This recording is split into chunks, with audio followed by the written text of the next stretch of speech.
Daddy எனக்கு சுகம் வேணும், ஆனால் அடுத்து என்ன செய்யணும், நீங்கள் எனக்கு கொடுத்த அதிகாரத்தின் நிமித்தம் இயேசு கிறிஸ்து நாமத்தில் சுகத்தை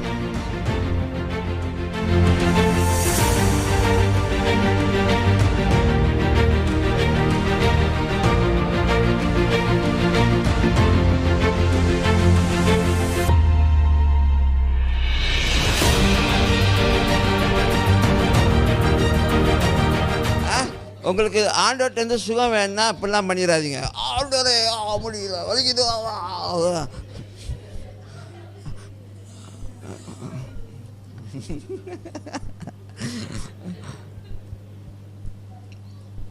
கேளுங்க அவர்கிட்ட. கேட்கறதானா எனக்கு சுகம் வேணும் டேடி, எனக்கு சுகம் வேணும், ஆனால் அடுத்து என்ன செய்யணும், நீங்கள் எனக்கு கொடுத்த அதிகாரத்தின் நிமித்தம் இயேசு கிறிஸ்து நாமத்தில் சுகத்தை நான் பேசுகிறேன். இதை செய்ய மாட்டோம்.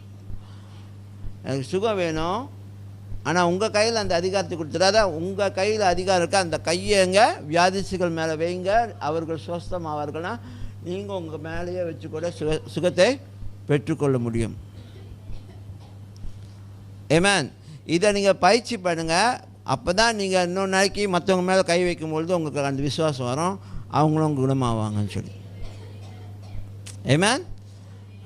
சொன்னா அப்பா அம்மனுக்கு போகும்பொழுது மேக்கப் வேணா, பில்டப் வேணா, அப்படியே உருண்டு பிறண்டுலாம், அதோட உருட்டி இது இந்த நீங்கள் உங்களை அப்படியே கதவு வீட்டுக்கு வெளில உருட்டி விட்ருவானுங்க. அப்படியே போ.